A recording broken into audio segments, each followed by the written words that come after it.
But you have been putting out some seriously good material lately. Not that you don't always. I don't know what to say, like as if you don't always put out good material.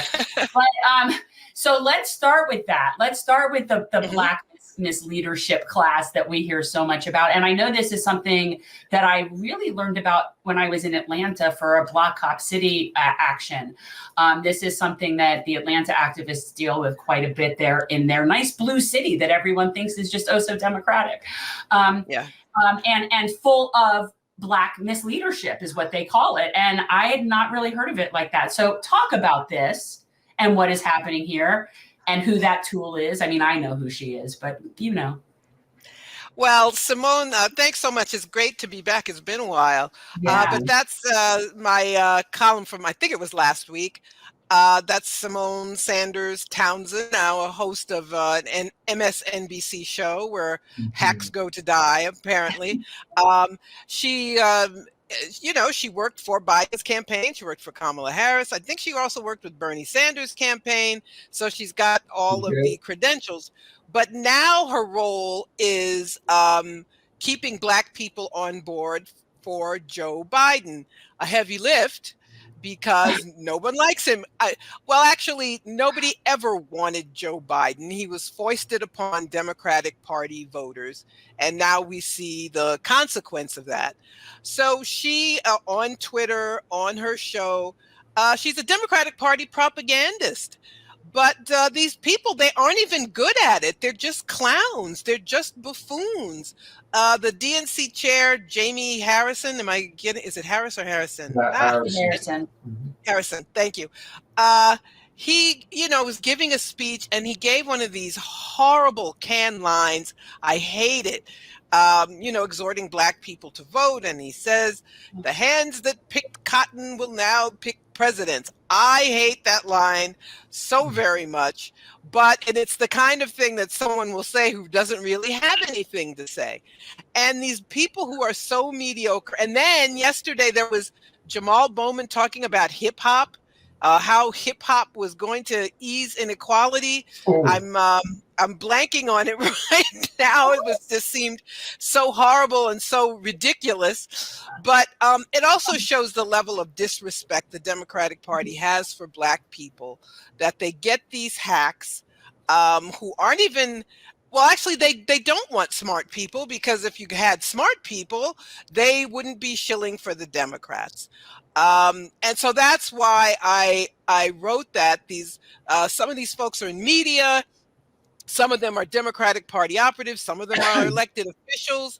But their goal is to try to keep Black people in line and excited about a man they're not excited about, or the woman that they may dump him for and try to prop up, which is a whole other story. I don't know. I think those are trial balloons, but at any rate. I think that the whole concept of her having even any supporters is a fiction. I've said this many times. I don't think it's real. I think it's a handful of sorority sisters and a whole bunch of bots. And it's because you're talking about someone less popular than Joe Biden. Like, that's ridiculous. And also, I don't know anyone. I have not met someone who likes her personally, even just out canvassing with Democrats, Republicans, wherever. I have not met anyone other than a couple of people that are sorority sisters that like her. Am I hallucinating? How is that even? You're not hallucinating. Nobody. Remember when she ran for president herself, she didn't get any delegates from California, from her home state. Right.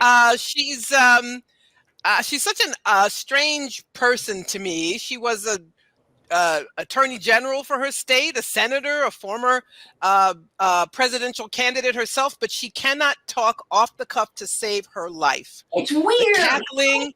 The cackling, nervous laughter, the inability to say she looks like she's high. Maybe she is high. I don't know. Maybe she's a pill popper.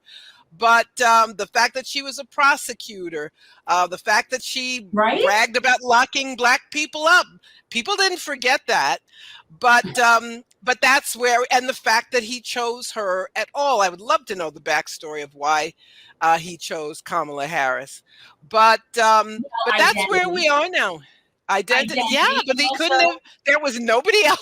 oh, no, I no, mean, no. We know that. Well, honestly, you're talking about someone that has to be extremely vapid and someone that has to be willing to almost be like, and is very Manchurian. So when you have someone like Kamala that comes from Camp Clinton, basically rubber stamp from Camp Clinton. So that's why he picked her. So like he had other people to pick, but I'm trying to think of, it would have to be somebody that satisfies the identity thing and is completely like malleable. Yeah, I don't, so, she's perfect. Margaret, would you say that, I mean, is it fair to say that the level of desperation is reaching a boiling point and we are so far away from the election? You look at the statistics and the Black vote, especially Black male vote, is significantly moving away from the Democratic Party. Now, obviously, a lot of them are moving to Trump. I'm sure there's reasons That's for more that. of a Black man. Yeah, I think sure. more Black men moving to the Trump. Yeah. But I do think that, much less so on RFK's part, but I do believe that if Dr. West is able to get on the ballot in a number of key states, that is going to present a very, very tough spot for the Democratic Party. I think Dr. West could be a lot more effective than people think. Oh, absolutely. Those swing states, let's not forget Trump won in the Electoral College. It was a handful of 78,000 votes. One of many reasons to hate Hillary Clinton. She raised $1 billion and then couldn't get 78,000 more votes in the right places. But that's all you need. And I hope there is a spoiler. I don't run away from this spoiler label. This system needs to be spoiled. And I'm not sure how many Black men will actually vote for Trump. I think you'll see a lack of enthusiasm. I think you'll see lower turnout. You may see people voting for Cornel West, as you're saying, but there's no enthusiasm for Biden, and Gaza is killing him. Excuse me. Good. He and the rest of the Democratic Party think they just have a PR problem. That's all they need, is to pretend that they don't really like what Netanyahu's doing, and they'll have their friends in media say, Biden called Netanyahu an a-hole, or, but still giving them billions of dollars. No, Israel's plan is the U.S. plan.